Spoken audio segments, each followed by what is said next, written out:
welcome to Bears Banner. Hey, what's up, guy? How you doing? I'm good, man. Happy New Year, bro. Oh, Happy New Year, man. Another one in the books. Another one ready to go. 2025. Let's get it, man. Hopefully we Yes, get a good sir. football team next year. Well, this year. Man, yeah, that's right. This year, right? Hey, Mm. I'm not sure if Plank and I know Jay probably can't make it tonight. I know Jay worked at different shifts, so Friday's a little bit harder. I'm not Right. sure if I'm quick, but anyway, right now it's me and you talking about the Bears wrapping up at least the last regular season Yeah. game. Man, this been a tough season, bro. People didn't come as advertised, man. Guys came out, you really kind of, excited about it, just seeing some pieces getting put in, thinking like, okay, we headed in the right direction. And then it seemed like two phases. The first one was when Brisker got injured, and then the second one was when Stevenson is out taunting the fans. And it's like that's kind of like the highlight. But some I want to kind of stress about, man, which is interesting. I've been hearing a lot of back and forth about Caleb Williams. He's trash. He this and he's that and all that stuff. And I posted something in the group.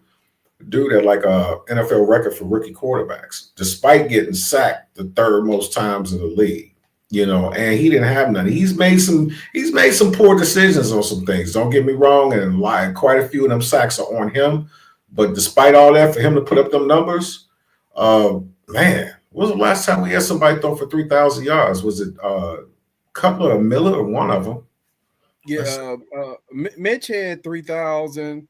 Oh, And that's right. I want to say 2018. Mitch had 3,000 twice in his career. Yeah. 2018 and 2019, I want to say, without me looking up the stats. Yeah, let's see. And this is the sad part, man. The sad part is I'm looking at that. He's been the seventh quarterback in Chicago Bears history to throw for 3,000. Let's see. He was the first one since Mitch. Jay did it 5 years. Rex did it in 06. Harbaugh 91. Kramer 95, 97. Mitch Trubisky 18, 19. Billy Wade in 62. And that's a doggone shame. So we got 5, 6, 7, 8, 9, 10, 11. Only 12 times in our franchise's career has a quarterback thrown for 3,000 yards in the season, man. That's horrible. Yeah. The weird thing with Mitch, if you look at those 2 seasons he do for 3, I want to say, going back in my memory, he was pulled in that last season. Mm-hmm. They pulled him and went with Nick Foles. They went with Nick Foles. But anyway, yeah, I agree. I think when you look at as far as Caleb's season, it's probably in phases where you would have to kind of look at it. You can look at the first half of the season. I would say hardly any of very few of those sacks was on him. The early part of the season. Then you had right in the middle where you could say some of those stats are shifting where they were on him, maybe wanting to make a play or he extended a play but didn't get rid of the ball. Then you had another point where the sacks leveled off. Because where you have bunches, right? You have games where it's like 7 to 9. Then you had some games at one point where it was only 2 or 3. Then it kind of went up and down. But you know what? A lot of that too became as you got more injuries and also the Bears' inability to score, especially in recent weeks. So it probably was a lot of desperation going on. And it has to be tough because you come in, I'm sure as an individual, being number one is a heavy burden, and you come with so many expectations, and you expect those expectations out of yourself. And so I'm sure he want to make something out of nothing on plays. But you know what? That's the same thing. Sometimes he got to do the same thing what we said about Justin. Sometimes it's okay to be Bruce Wayne. Sometimes you don't always got to be Batman. Sometimes you just got to be Alfred. You know what I'm saying? Right. But here's something I noticed about him that's really interesting. For all the times that he got sacked, and especially the worst sacks that we talk about all the time, when we start getting all them A-gap sacks, he ain't rattled. You know what I'm saying? He's not rattled. And to me, that's huge. I think what happens is people need to kind of, if you're gonna critique the guy, you gotta look at the human side. Number 1 pick, check. All the pressure in the world. I don't care if he's from LA. He in one of the biggest markets in the United States, that's Chicago. You playing for a prestigious franchise, the Bears. And you know our history or lack thereof of quarterbacks. So there's a history to come and perform. There's a history of being the number one guy. There's a history of the guy who's a little bit different, paint his little fingernails, a little more metrosexual, whatever it is. But with that, got to deal with the doldrums. Hey, man, can you get me tickets? And, oh, my cousin Sally Sue can't pay a light bill. Just all this other stuff. And what happens is sometimes what fans do is they forget about life, be lifing. And he's this and he sucks and he's all this and stuff. I'm like, he's got to compartmentalize a whole lot of stuff to do what he did. Before a rookie, not like a 5-6 year vet. He's a rook to come in to do what he did, even with the bumps. I can't be mad at all.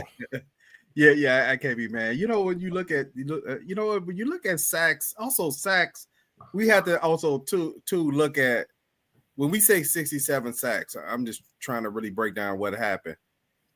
You probably have a good 10 to 12 of them that really actually wasn't where he got hit.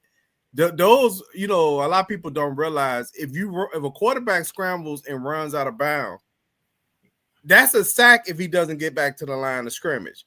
And the sack is awarded to the person who's closest to that. So I just wanted to indicate that I know he's been hit a lot, but there's some sacks in those numbers where he actually was not hit in those sacks, which could also where you said, man, all those sacks he's taken, he's lucky to not be injured. He is lucky not to be injured, but you could kind of factor out some of the sacks where he was not hit.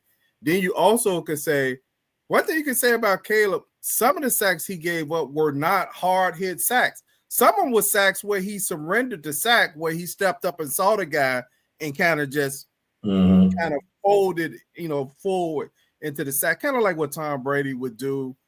Now, I would say in recent games, he have actually took 2 or 3 blindside sacks, which was kind of unusual because he hadn't really taken many blindside. But you know what? Those are just bad habits that he had last year in college. You should expect that because last year he got sacked a lot in college because of the offensive line. So you develop those bad habits. So anyway, we hoping the Bears could at least put on a good showing coming up on Sunday. I mean, what do you expect out of this game, guy? I could go so many different ways, man. But for some reason or another, man, we play really good teams. We actually do better. It's that expectation of going up against these great teams. And, you know what? We ain't got no personals. We expected to lose. And for some reason or other, they play a whole lot better. I mean, and there are a few teams that we played that were really good. We had a chance to beat, and we didn't. But I want to see who they're going to have starting because I was looking at another micro scene in the situation about free agents. Jenkins is out, Elijah Hicks is out, Travis Holmes is out, Braxton Jones is IR, Ryan Bates, concussion reserve. That was December 21st. I'm trying to see if he's back. It's just like, are they going to start guys? Are they going to let Caleb start, or are they going to go ahead and bench him and let Tyson Bagent come in? And then you got the free agent situation where you got Tevin Jenkins is one of the better linemen that we got. And had he played in way more than 75% of the games, he'd be looking at a real big contract right now. So now you got to look at, are we going to take this money and gamble on a guy who has a propensity to be hurt? With all that said, with him being out and all these pieces in here, we old school, man. It's like, yeah, I know, I understand it's the last game. It don't mean nothing but the quarterback plays. But now that this is the business era, I wonder, are they going to sit him out? Yeah. According to Thomas Brown in his press conference of the day, he said all able bodies are going to play. I'm not sure exactly what that means, but there's a few guys, like you mentioned, that didn't practice or something like that. I think Rome Odunze didn't practice. And a couple other guys you mentioned didn't practice, or they might have had an illness. Gordon had an illness. I think Rome had an illness. Jenkins is questionable. A couple of those guys. Now, the problem you do have to worry about is, what are you risking if you don't have, all your linemen playing? I mean, you already been playing with a patchwork of linemen. And there's definitely a team that has really checked out. Unfortunately, this team actually checked out after the Washington game. They gained a little life for a minute right after you could say those first those three games where they came to division games, they kind of seemed like they got a little life in those 3 games. But when they blew those 3 games and the Thanksgiving game, that was just all it rolled. Katie barred the door with the Bears. But I really don't expect much. I guess to answer my own question, I don't expect much from them, guy. And you know what? We already know what it is. But I still pick the Bears to win. It's just a thing. I don't care, man. Even a lifelong Bears fans, I don't dislike Green Bay. I hate them. I hate them, and that's a strong word, man. But I hate the Bears. Green Bay Packers. I hate them. So I don't care if they we got one player that's ready to play, and we playing 11-on-1. I'm still picking the Bears, man. But yeah, it could get ugly, but it could be a situation where I know Green Bay may be playing for some position as well too, so they could be playing lights out. But who knows? It could be a Bears W, and how ironic would that be? But what some of you also said, which is interesting, I think that Washington game killed our spirit, man, because they put so much energy to come back, and they come back and they happy and everything. And if you lose on a play where it just is what it is, it's easy for you to digest, but you lost because your dude is out there, bye. And he's the guy who's supposed to protect against the touchdown. He gets a touchdown scored. You all the way up here, and I could just look at him. And from that point on, I was like, man, they just showing up and they trying, but I just think they ain't have it. But this game, I'm picking the Bears to win, but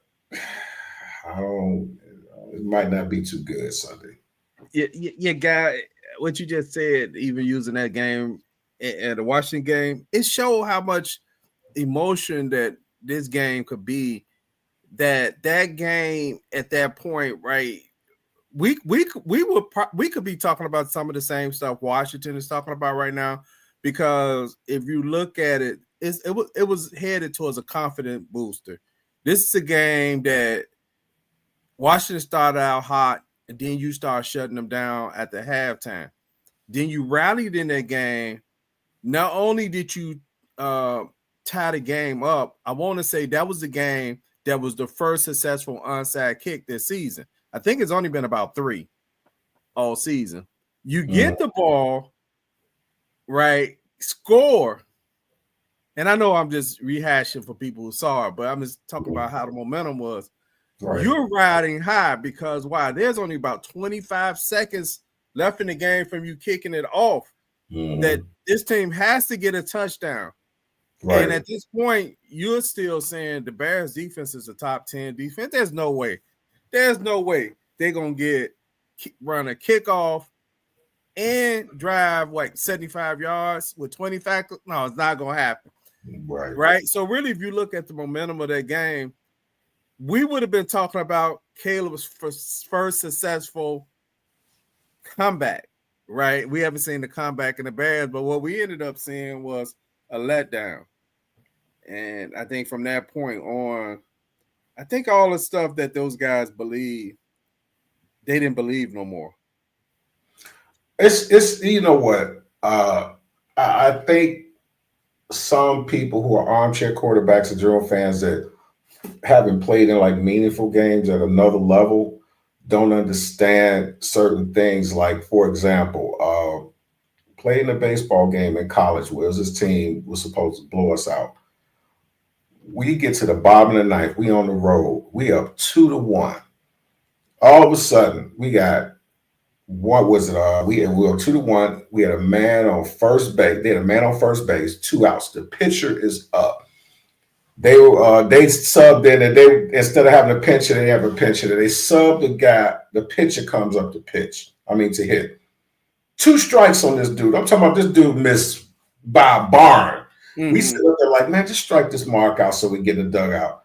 Soon as he hit the ball, you could just look at all of us, and it's just like our confidence level just went down because we had so much. We fought so hard to win a game against the top team in the division, and it meant something.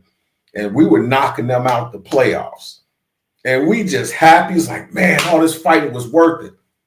We had 2 games left. We lost both of them, got blown out. It was like you talking to guys sitting in the cafeteria. It's like we ain't even talking about baseball. We talking about chicks we going to go hang out with, kickbacks we going to, who gonna get to the liquor store and all that stuff. And when we got in there, the dugout, you sit down looking at guys, we had already checked out. It's hard, man. You fight like the Bears fought so hard. It's like you've been fighting this whole game.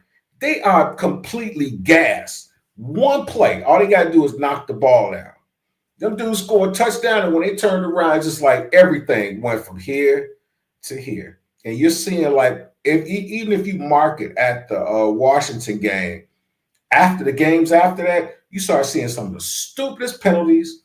You start seeing the stupid mistakes. You see guys running around running plays like they never ran the play before. It was like psychologically they just checked out. Yeah, I agree with Guy. Hey, I want to backpedal a second on some things we talk about, then move into the game itself. Mm-hmm. You know, there's other things you also have to factor in when you start talking about sacks. And this is not an excuse. I'm just trying to explain the game. Right. Okay, you have to factor in what you just said, penalties. How often has this team actually set its own self back on first down and second down, sometime in the same series of snaps, right? Penalty on first, penalty on second, right? Now you have maybe by the time you get to third, you had 3rd and 25. Get what 3rd and 25 leads to? Holding the ball because you need a deep pass. And maybe you're looking at something that's saying, man, if I throw it to this guy, it's only 5 or 6 yards. We're going to punt. We've been struggling. Let me hang on this route a little bit longer and see if I can hit something deep. So this is where also coaching comes in, at where there has to be in some plays where coaching has to say, it's okay to concede in this series. There's nothing going to happen in this series, and this is why I fault play calling that time. Sometimes you could have such a bad series of plays, 3rd and 25, and if the game is not out of hand, just run the ball to get some positive yards, punt the ball. What you end up doing is complicating it and building more negative momentum, right? Because negativity has momentum just like positivity has momentum. So you create more negative momentum by continuing to compound it. And this team, like we said, and I'm happy to hear these guys keep talking about they want the next coach to be installed discipline. Right. They're admitting they were not disciplined. Yeah. That's big though. You're absolutely right, man. And that does, man. Those penalties take the wind out yourselves, because us as fans, we sit up watching like, okay, they moving the ball. Okay, we good. Penalty. Okay, 5 yards. Boom, penalty, another 5 yards. Boom, holding call. So now you the one, like, we was like right there to make a first down and go do something. And now we got nothing. And it's like, it's hard to come back from that. Championship teams are different because they're mentally, they have a different mental makeup. Because their whole mind's eyes, man, it's messed up. Okay, we about to get this. Like, I keep going back to Washington, man. Them dudes, man, they all vested. They all in. They ready to go, you know. And it's like nothing's going to break their stride as far as being able to take them off their square to get stuff done, to win games and stuff. Nothing that we're going to do, anything the other team's going to say, there's nothing the fans are going to do to take them off their square. With us, it just seems like we get so distracted by stuff. You go from making a penalty instead of just going through the motions and say, okay, let's run this play. Now you got guys on the line tense because they too scared to make a mistake. And what do? They end up making a mistake. Yeah. Hey, guy, I was thinking about Sunday's game. You know, one of the things the Bears need in this game is to be able to go down the field, let's say the first, second, third drive, whatever it is, and actually get a score without a penalty, right? Just actually go down the field with no penalties and get a score. Now, I know I hate talking about the what ifs, but I'm also use this as what you just said as an example. How many times this year has this team been in the red zone and they had a touchdown call back because of a penalty, right? Or they ended up having to settle for a field goal because they started on 4 or 5 yard line, or sometimes the 2 or 3, and by the time they get to third down, they're on the 10 or 15 yard line. I mean, we even had it in the Seattle game, right? We had a touchdown call back. I think it was a penalty on. I think it might have been on. No, it wasn't on Larry Bourne. It was on. It was on the left. It was on the left. Whoever came in for Jenkins. I can't remember who came in. Shit. Shit. I mean, I'm trying to remember who it was because now you got me really thinking because I'm trying to figure who was that. But neither here nor there. It was one of them ones, man. It's like it almost like kills your soul, man. Yeah. And you wonder why you have some fans who are vested fans that are just sick and tired, man. Yeah. And I think that hurt that set them back too, right? Because they didn't have that happen so many times where they go and get a score and the score they either have to settle for a field goal because of penalty. It's one thing if you go down the field and you end up settling for a field goal because that's all you could get out of the possession. It's another thing when you go and you start losing yards from penalties, and now you have to settle for a field goal because the penalties keep killing you.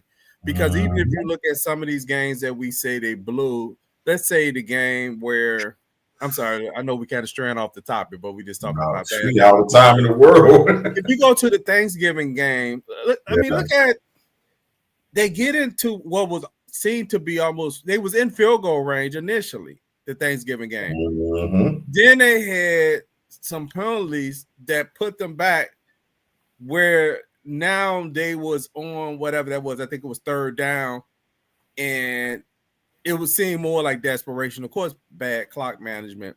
But even in that series, they end up start having these self-destructive penalties.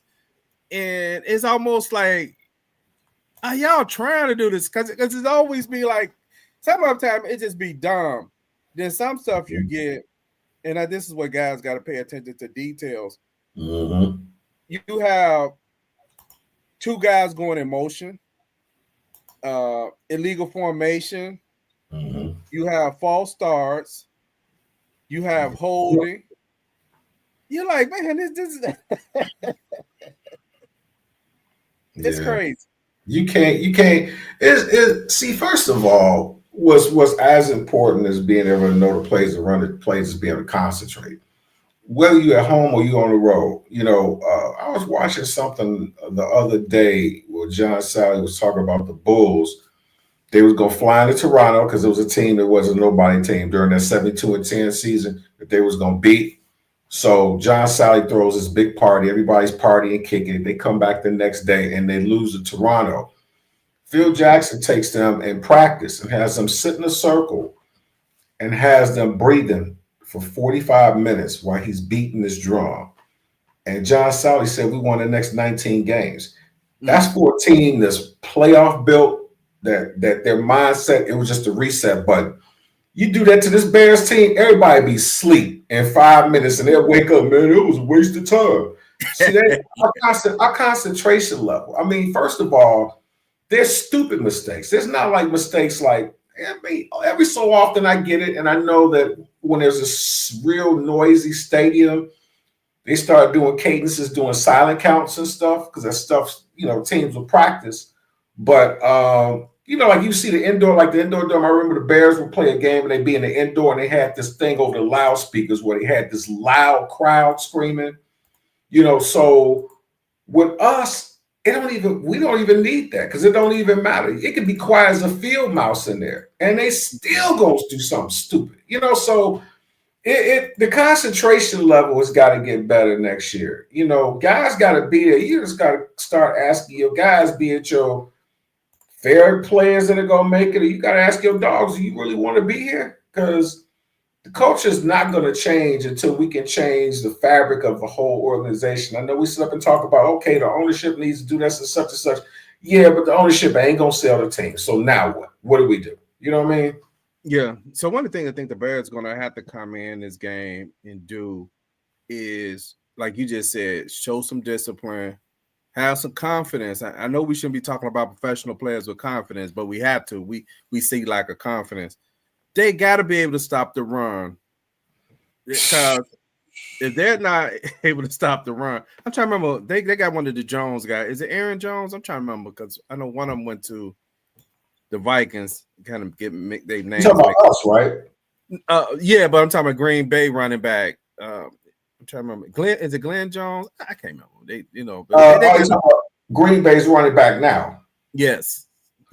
What's his name? You know what? I got this up here too, and I can actually pull it up real quick. Pretty big boy. But we got to be able to stop the run. But I can remember, I believe it was about a year or so, Yurkovich had said that going into the Bears camp, it might have been the beginning of this camp, that the Bears defensive players don't do any hand fighting in practice. Yeah.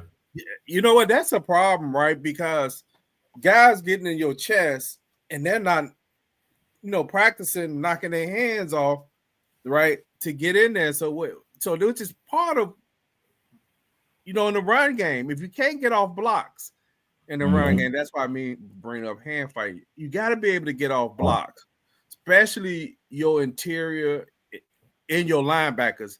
Linebacker has to be able to force a runner into another gap, right? If he forced him into another gap, he's did his job. But if he's just getting, the guy get to him or the lineman get to him and he's stuck on him like we see a lot this year with Edmonds, then now you're actually asking your safeties to always be the guy that's going to bring these guys down. And that's getting harder and harder when you start facing some of these big backs that's coming out the backfield running. And it depends on where you at or did they run any type of play action or something, to get you out of that space. That's the Green Bay's right. Josh Jacobs. We got Josh Jacobs. That's who it is. Josh Jacobs. But you know what? And then you remember like in the late 80s, maybe late 80s or early 90s, you start hearing more about offensive linemen and defensive linemen who were actually starting to study Taekwondo. Yeah. They started doing that, and then you start seeing the game change because those guys had a one-up because they were great as far as hand fighting was concerned because they used that as a discipline. But now everybody does it, and then you get some dude that's up here that's like the next best thing. That's the big guy. He's dominated in college and done all types of stuff, and then he gets to the league and get mollywopped. Mm-hmm. So, so the Bears, if the Bears could do a good job stopping Green Bay running, then they may be able to gain some advantage. Because from my viewpoint, Jordan Love has been mediocre at best this season. He hasn't really been that good. Their running game has been pretty solid. They got pretty good team, but Jordan Love himself has been mediocre at best to me. Yeah. But that's another thing that's the mark of a good team. Next man up.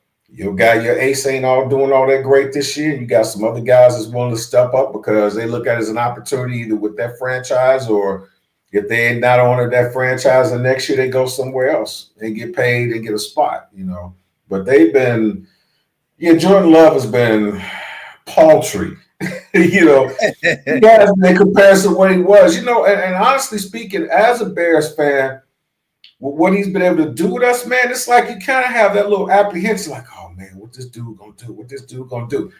I don't get that this year. It's not happening this year. You know what I'm saying? It's like I don't feel that type of fear, but what difference do it make when he got some other guys that's stepping up and they doing a doggone great job? So yeah, because I'm looking at. Hold on, let me get myself back on the screen. Yeah, I'm looking at his stats: 25 touchdowns. And I think he had about 11 interceptions, about 3,300 yards. I believe he missed about 2 games. Yeah, he played. Yeah, he missed 3 games. Malik had played a couple of games. Yeah, he's played 14 games. I mean, that's in completion percentage around 63.2. So really, if you kind of look at it, his game this year has not been too much different than Caleb Williams, to be honest. Only difference is he's thrown like 6 more touchdowns and he's had like 5 more interceptions.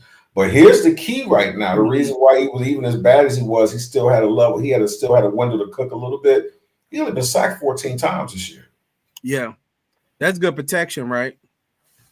And getting the ball out of his hand. You always, I hate giving any credit to the cheeseheads, But one thing I could say with them is they don't rush a quarterback in, and they take their time uh, getting them into the game. You know, Mm-hmm. unlike the Bears did this year. I mean, when you look at what the Bears did, what we heard all year was, year before the season started, the Bears is putting their quarterback in the best situation a rookie quarterback has ever been in. That's actually just been false. Really, actually, what they did was they duplicated almost what Carolina did last year. Other than they added some receivers. If you think about what they did, what Carolina did the year last year, Mm-hmm. they actually fired their coach Mm-hmm. midway through the season, made Thomas Brown the interim head coach for the last 6 games. Mm-hmm. How ironic. The Bears fired their coach And the interim head coach. and make Thomas Brown the interim head coach. They almost did the same Crazy. thing. And you know what? Who else? I'm thinking about some of the number one picks in recent years who have done the same thing. Mm-hmm. The Jaguars they get Trevor Lawrence. Mm-hmm. They fire Urban Myers midway through the season. Mm-hmm. And he Yep. has to have an interim coach finish out the rest of the season.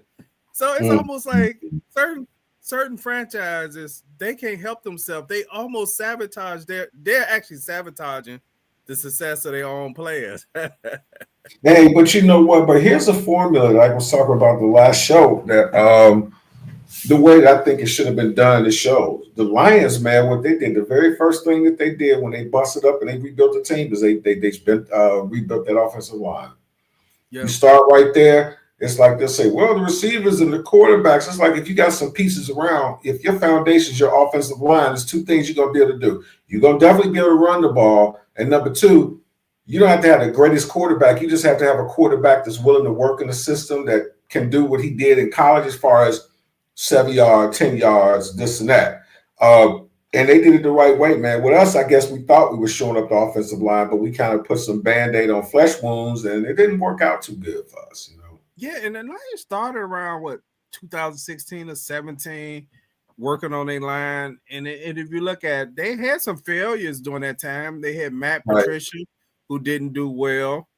But by the time they got to their current coach, I think the first year was mediocre.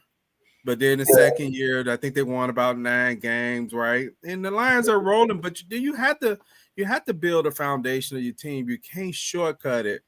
But anyway, going back to what the Bears need to do, and I don't know how they do it on offense. I know that I said defense, they need to stop the run.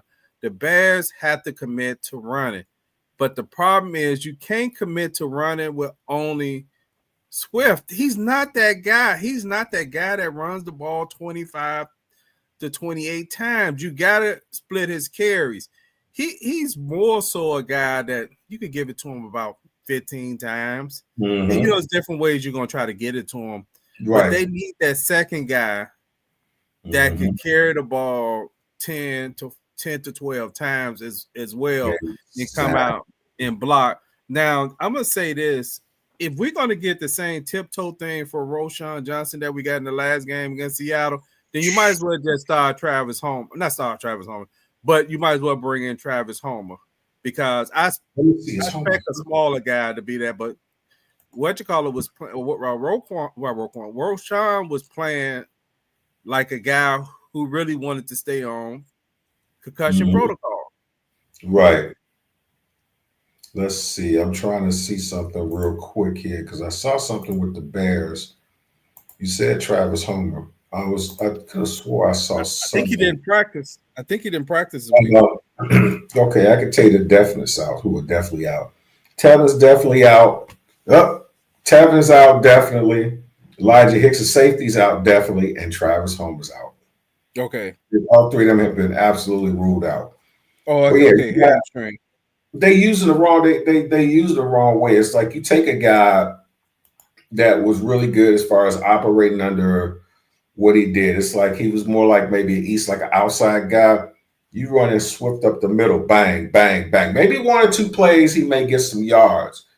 But then when you and not only do they do that, but then when they give him the play to go out and hit the outsides or sort of like CD gaps, whatever it is, he out there doing the Super Bowl shuffle. And it's Right. like like I said, you be shuffling, the guy that's chasing you, his boys on their way, and they virtually can almost walk up to you and tackle you.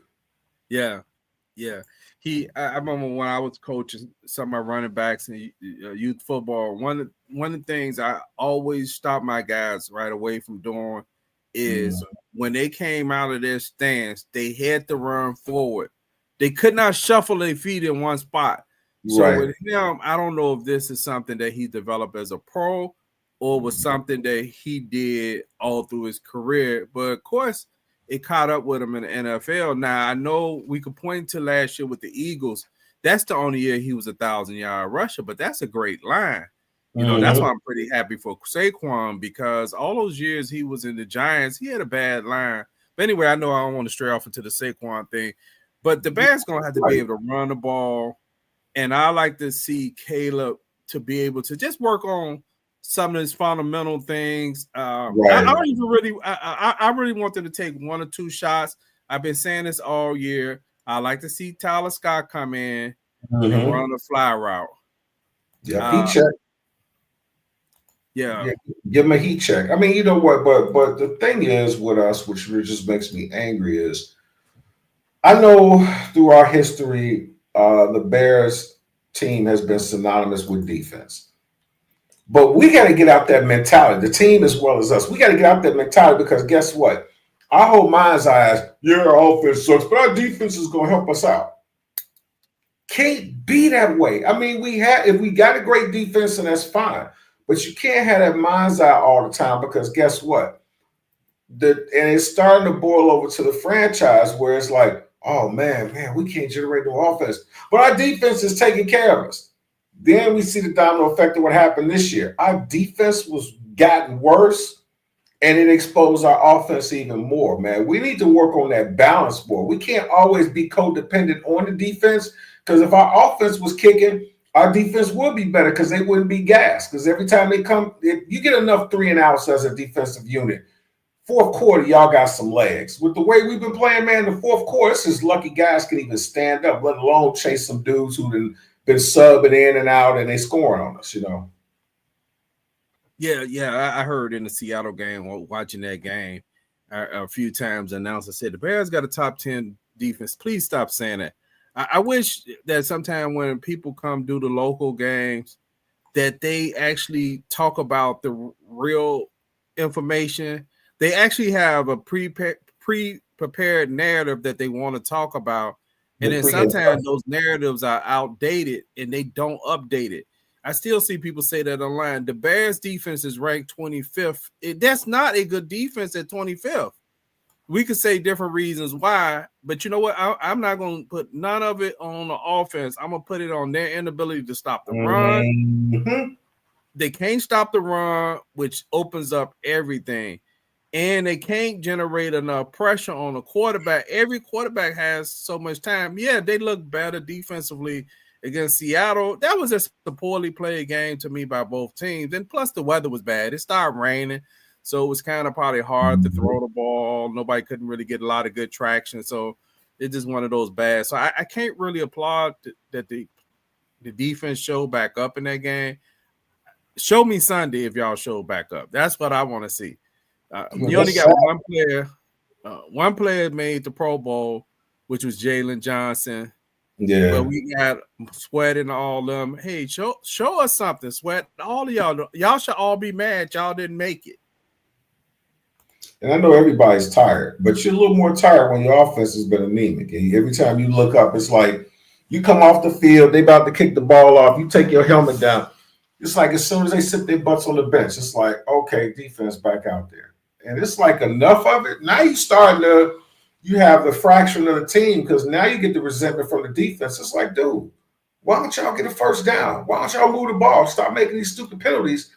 And then there's that dissension. You know, but like you said, with the presser, They give you everything. They give you everything. Okay, this team is ranked such and such. That this, that, and the other. This is what they like to do. This is what they don't like to do. They've got to the place a lot of times because the team is bad. They don't even do a presser on. They just Yeah, they'll do a presser, but the presser is false. yeah, Like you said, that narrative. Everybody say, "Oh, they're a top 10 defense." You're absolutely right. No, they ain't. Where? You yeah, know, but that's what yeah, we get. yeah. Because we all know if a quarterback get enough time, most quarterbacks will perform well. Oh, yeah, If the yeah. quarterback is under pressure, most of the time their performance is going to drop off some. It's just natural. That's what's going to happen. And the disappointing thing about them saying this defense this year, they start off good, and I could say some of it was who they was playing. But if you look at it, even if the Bears go 3-and-out on their first drive, they receive it. You're not tired at the beginning of the game. It's too many times Right. this season where that team could almost have the ball the whole quarter on the Bears defense. Mm-hmm. Yeah, Yeah. the offense may be getting tired, like, man, because at one point you can remember mid-season, the Bears offense was moving the ball, and Montez Sweat said, I think it was something like, hey, man, y'all staying on the field too long. You remember that? It was like, we not getting, now that's funny how the season has reversed so much that at one point, a defensive player was complaining that the offense was on the field too long. They were sitting too long. Now we're looking at offense off the field quick, defense on the field a long time, offense off the field quick, defense on the field a long time. Recipe for failure. Hey, in this episode, be careful what you ask for. You know what I'm saying? And that's sad, man. It's such a, you know what? Outside of execution, just like you said, look at Patrick Mahomes. This is why we all argue about, we got Patrick Mahomes. We did this. We should have got that. Patrick Mahomes would have been Justin Fields. He wouldn't even be with the Bears right now. We see the talent. But it makes a big difference when you come to an already winning franchise and you already have a nucleus there, and he gets to sit down and watch that. And his confidence level is going to go through the roof when he gets out there because guess what? He got protection, he got receivers, he got running backs. So now when you hit them tough times, he's like, yeah, man, we kind of down, but I know we got somebody that's going to step up. You take Patrick Mahomes and put him on that Bears team, we got him. And everything that the scouts said about him, and I remember because they dogged him out, they were like, you know what, he gambles too much. He throws in the double coverage. He's got a nice arm. He's pretty good, but he makes a lot of mistakes. He went to a championship caliber team to come in as a quarterback, to sit down and watch how it's really done.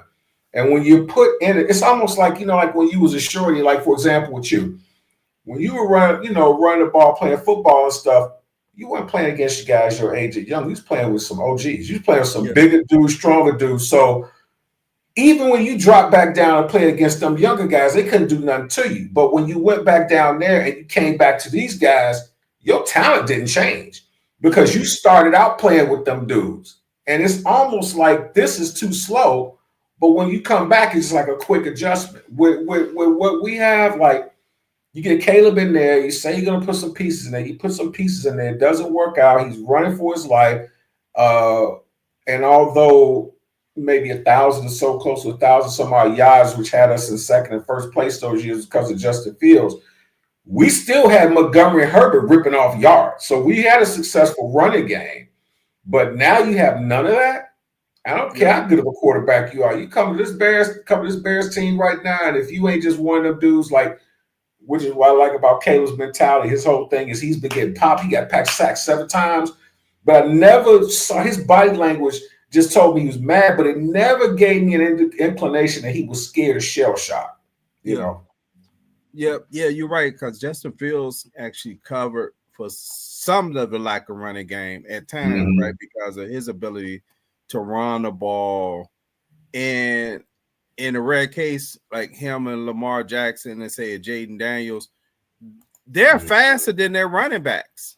Yeah. So even if you running like some zone reads, you really almost want them to give it to the back because those guys were so, they're so fast, but the problem is with, say, Justin Fields, it led to too many 12-game seasons as well, right? Not only the pounding from getting sacked, but some of those injuries that he because I think he never played more. I think he played 13 last year. I think the year before, maybe. I think the year before he played about 14. Some of those injuries that he missed games were with injuries outside of the pocket. So I'm not saying he got hurt in the pocket, because I think the arm injury last year was him throwing a ball. He threw the ball kind of late when he was going to the ground. But anyway, going back to this game with Green Bay, there's not a whole lot that I think Thomas Brown's going to. He hasn't shown much of anything offensively. So I just want the Bears all to get out of this game healthy. And if for whatever reason, let's say if the sacks pile up, I would like to see Tyson Bagent come in. If sacks coming in, don't let this guy hurt your franchise quarterback. He won't be here next year. So him and Eric Washington as a tandem has not performed well. The Bears offense looked a little better when they first fired Shane Waldron, but after they fired Flus, both teams, offense and defensive teams, both have looked horrible since then, and the points have declined on the offense. I think they went from at least being like 19 to 20 points a game till since he got promoted to head coach, they're getting 13 points in the game, 12 points in the game, 15 points in the game. I mean, they're getting declining returns. And the defense has, I think before Eric Washington took off, I would say it probably was at least ranked about 15. They done dropped all the way to 25. Yeah. But that goes to show, man, I think that just people don't understand the congruency of management. Management, how important management is. People always, now you got some guys who just like this. It's like they over their head, but they're in management. But the big heads, just like here, they look at it like, oh, it's just a guy who's here, it's cool, and da-da-da-da. But he really doesn't run a organization nor run a corporation or be a leader of people under you. And that's why it's important to have that infrastructure. And there's someone who can come in, and they were at a prior position where it was a little bit lower, where they were a component. And then they go from being just that component to the manager of those components. I think Thomas Brown's pretty good as an offensive coordinator. But like I said, I just think him being a head coach is like a little bit over his head. And it's starting to show, because not only has he been inefficient as far as managing offense and defense, even his offensive philosophy has atrophied. So he may be shell-shocked too, because the next regime that comes in, they bring in all their people. So this is just for him. It's just like basically him putting a resume out there. So next year, I imagine him year after next, I expect him to get hired as an offensive coordinator. That's it. Yeah. Hey, guys, let's move to, I know we ain't did a Friday in a while. Hey, let's go with 2 for 2. We got the 2 for 2. 2 for 2. I know it's late in the season. Yeah, it's been a minute, man. You talk about the tops and the bottoms, right? Tops and the bottom. Top 2, bottom 2. Man, I gotta go with the Chiefs, and I gotta go with Buffalo as our top guys. Bottom 2, I'd have to say, with what we're seeing now, although the records aren't indicative of it, of course, we're one of them, but I'm going to say probably the Cleveland Browns, because they lost 5 in a row. They only like 3-13. Mm-hmm. Yeah, so my top 2 are the same as yours. I'm going with KC and Buffalo as my top 2. My bottom 2 is gonna have to be, I'm gonna go with the Patriots, and man, I'm borderline between Houston and the Titans. The Patriots definitely down there, because the Patriots haven't won a game since they beat the Bears.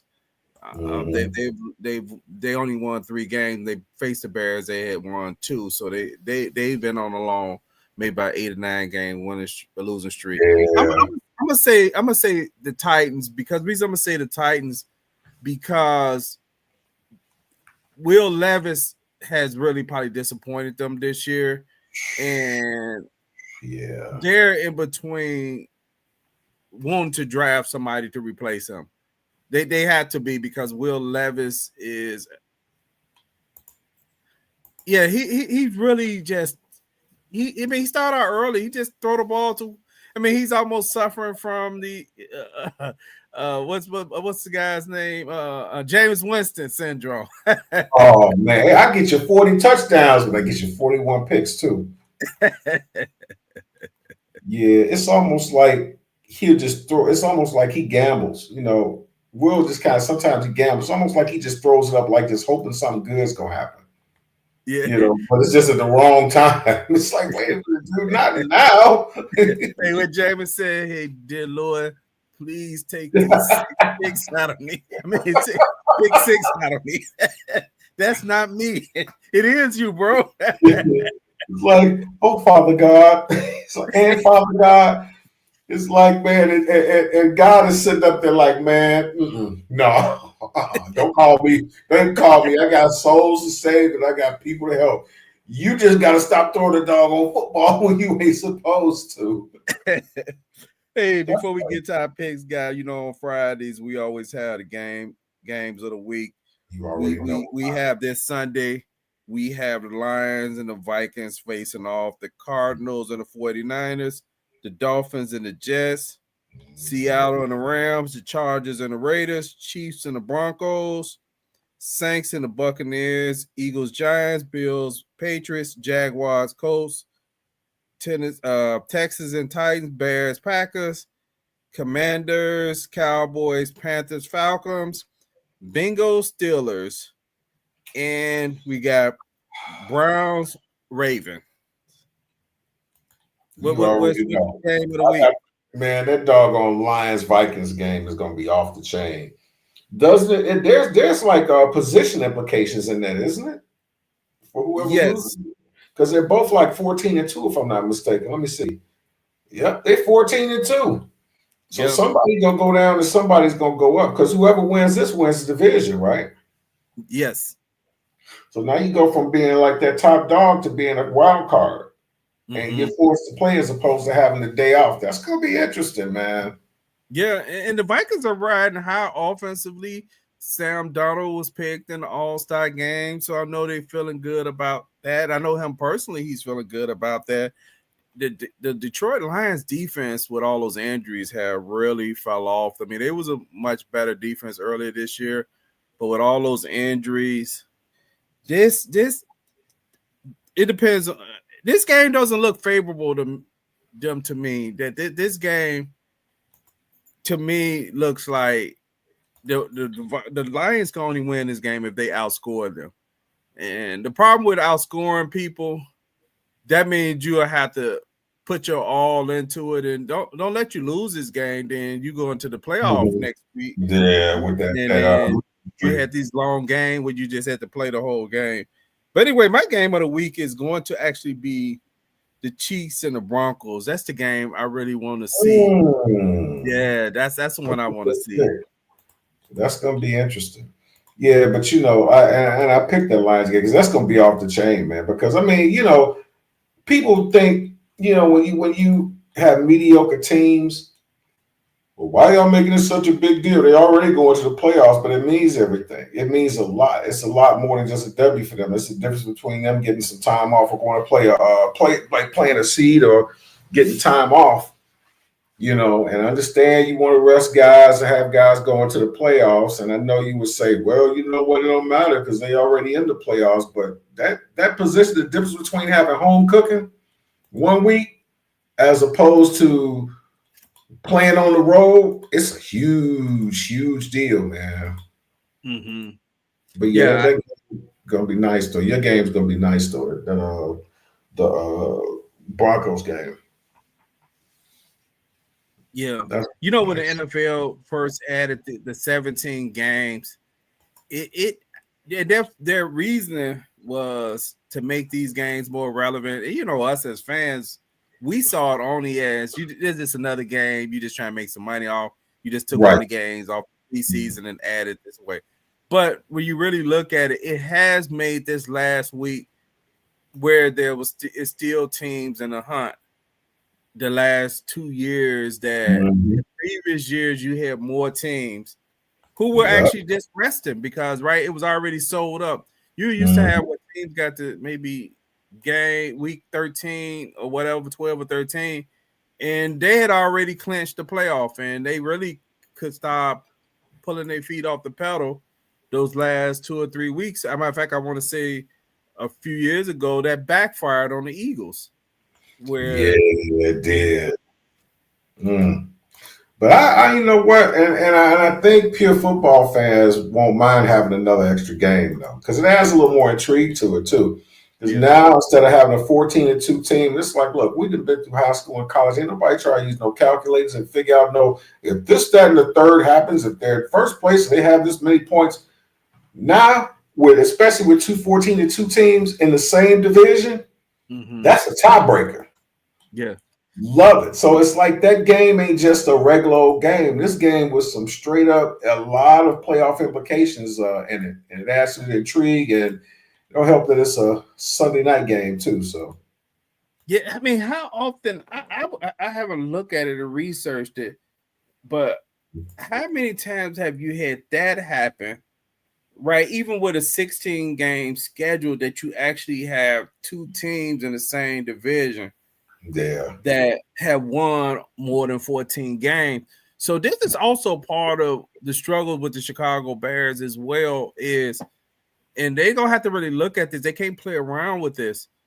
The Oh, two teams in your division, one of them gonna end the season with a 15-2 record, mhm. and the other one is going to end the season with a 14-3 record. Yep. And it depends on what happened in the game with you and Green Bay, where they're going to end.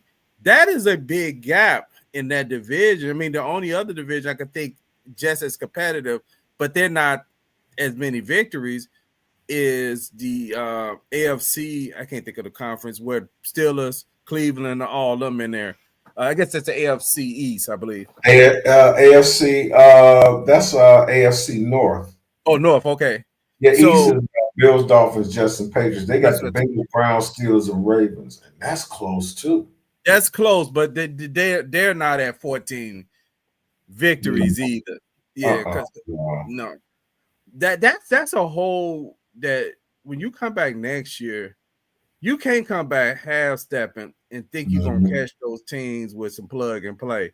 Yep. Those teams have taken a time and built these teams, and if you could look at it, all three of them got good coaches. You can say Yep. what you think about the players. All three of their coaches are good. Campbell's a Mhm. good coach. I can't think of the Vikings coach name. He's a good coach. And Matt LaFleur is a heck of a coach. I mean, and so you come here with this Rudy Pooty stuff with Flukes, thinking he's going to outcoach those guys. That's not going to happen. One of these coaches just doesn't belong here. You're right, man, because now what's happening is what I love about it from my standpoint now is that other component of the game in the game. You got the 11 against the 11. You got the defenders, the out of bounds for the sidelines. And you got the coaches with that chess match. It's I love that, man. That intrigue is just off the chain. This is what makes it palatable. It makes you want to like watch it. And anybody who's got a wife out there and you're a smart dude and do all the stuff, do the honey-do list during the course of the week. Games like Sunday is why you do the honey-do list and make sure you get it done because the misses who own what they own, they understand you. They ain't gonna mess with you because they understand how important it is. But the rest of y'all ain't doing what y'all supposed to do. Watch. Y'all gonna be having to take out garbage and shovel snow and all types of stuff during pivotal moments. Right. And blame us for telling on you. Hey, so as much as I know there's not a lot to be convinced me that the Bears are going to win this game, I just cannot pick the Packers. Yeah, I can't either. So I'm gonna say something and fool myself. I've did every year, especially this last game of the season because we played this last game in the season against the Packers a whole lot. Even going back to the Lovey Smith era, where this was actually the last game of the season, and you hoping the Bears would, if they was Mhm. in the playoff, they end, send Green Bay home in misery, or if it was one of those things to have some positive vibes going to the next season. I'm going to be hopeful and say Caleb gonna have a good game. The Bears gonna run the ball good. Defense gonna show up. Jordan Love is gonna give us a couple of gifts. Bears gonna shut down the running game. Bears win a close one, 23-20.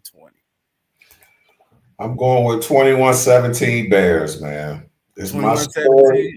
Yep, it's my story, and I'm sticking with it. Because the one Okay. thing that we have to think about too, as bad as we played, and I know people got blowouts and all that stuff, and you got a right to, because I like sometimes. I mean, I've been in situations like with some of my nobles, man, my Shriner brothers, man. I'll be over there. One of my guys, Callie, is a Chicago fan, but he's a Green Bay fan, and he talks so Mm-hmm. much trash, and guys like argue with him and stuff. And I'm sitting up there and get quiet. I said, dude, I ain't got nothing to say. I said, you know what? When we get beat like that, what can you say? I can't sit up here. I say, hey, I'm gonna support them. I'm gonna ride or die. But oh, they trash. They playing like trash. I'm like, they are. You know what I'm saying? So, but yeah, man. I want them. I got a feeling that with Jordan Love kind of being like this year, who knows, man? Just kick this pigskin up and let's just see where the cards fall. Mm-hmm. Yeah, me too. So man, I'm hoping so much to be able to come back Sunday to talk about a Bears victory. Yeah, we are. I mean that would just be sweet just to finally get one against the Packers. I don't think we beat the Packers since 28. Yeah, probably 28 season where we that was that first year Khalil Mack was here. They beat us in that first game, but that Right. second game near the end of the season, we ended up beating them that year. So, man, that's what I'm looking for, man. Look, Mm. have some civic pride and team pride and come out and put your best efforts there Sunday. I mean, look, what you fighting for is your pride at this point. I mean, you have the next after this game is over. You Mm-hmm. got a couple of months of being home, and a lot of guys got a lot of soul searching to do. But let's ask. They got to look at the other side.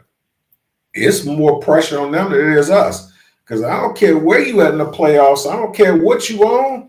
Just imagine if that Green Bay team losses. Now you got to go up and say, man, we lost. We be beating the Bears, but they finally beat us. But the team that beat us, though, you know what I'm saying? So it's a lot. We ain't got no pressure on us because our season has been over for a minute. They're playing, but they're still playing to get a W so they can go on with some momentum. If they lose this game to the Bears, man, I'm gonna put it out there.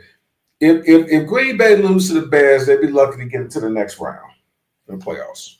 They'll be Yeah, lucky yeah. because that's And it's come with everything. I mean, you know what? Come with all your everything. Do anything you can to move your offense. Come with some flea flickers, some trick plays, some yep. hook and ladder The heat plays. check. Yeah, maybe some fake punts. I mean, you might as well just pull out all the things that you can to try to generate points. It can't hurt.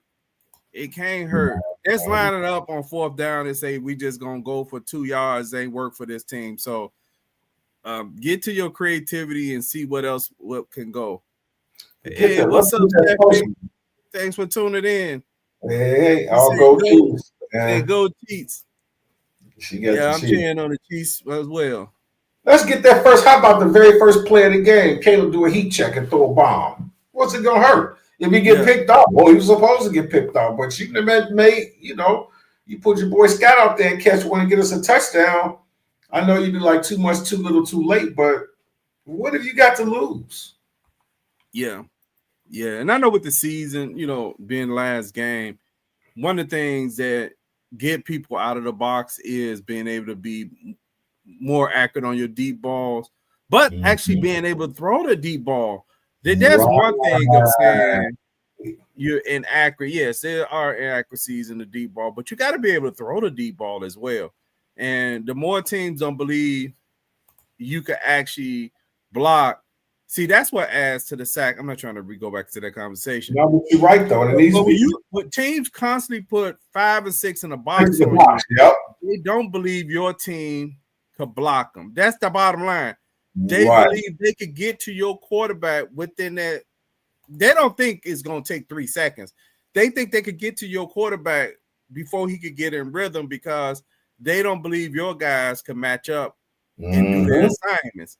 And you see the games where, just even the last game with Seattle, where they put 2 people on Larry Borum's side, and Larry Borum did what Larry Borum does. He didn't block it. Come on in, man. Like he left the screen door open. It's like, come on in. Yeah, you're right though, man. I mean, it makes it so much harder on the defense because when they stacking up to the line, and it ain't no, oh, well, we're gonna do like that 46. We're gonna do that fake blitz. We put 8 dudes on the line, and then we snap the ball. We drop 3 of them guys like in coverage. Nah, everybody that's on the line is coming. They be like, meet me at the quarterback, and it ain't nothing you can do about it. Yeah, that's a helpless feeling, man. But like you said, we're at the point right now. We need to look at some guys. Just look at them. Not to say that you're going to find out a whole lot right now, but it's more so like where your heart at. Because some of the young guys, like with Sanborn's regressed, but I think his regression is probably less about Cannon, more so about the situations that he's being put in. He's really doesn't have and it's not a knock against him. I don't think in the certain situations that we've been put in and for the personnel we've had, I don't think he's had the talents to be able to do a whole lot. But then too, when you get out with a whole lot of guys, it's like guys start playing bad and you want to play good. And some reason or another, you just start playing bad too and don't know why. Could be him too. So. Right. Yeah, and some of that is because of their inability to stop the run, that the Bears have went into nickel packages less. So Caleb Gordon is on the field. I know he had been out injured, but the Bears are so concerned about stopping the run since Eric Washington taking over. They've stayed in 4-3 packages more where Sanborn is on the field. Yeah. And then sometime now those are passing plays, and now you're asking him to do something that he can't do at all, is try to guard a tight end or he get a mismatch in the coverage or something like that. So that's one of the problems when you can't stop the run. When you can't stop the run, now you're trying to put in people with more run support, right? And then now you're sacrificing not having Caleb Gordon on the field, who's a guy that has been coming in and, when you're going into these nickel packages. But anyway, God, you have anything else when we close out for today? Yeah, but folks are going to be mad. Folks are being mad saying that Sanborn can't do this. But if you're chasing a tight end that runs like a 4.6 and you run like a 4.8, if he gets a beat on you, you're not going to catch him. But what I do want to say, Happy New Year, peoples. Hopefully your year gives you everything that you want and then some. Just hope you guys stay safe, be productive, and stop making these doggone New Year's resolutions, because you make it on the 1st, I guarantee you, average by the 12th or 13th, you're going to be right back eating cookies. Hey, thank you, everybody. Happy New Year, and we'll see you Sunday. Peace.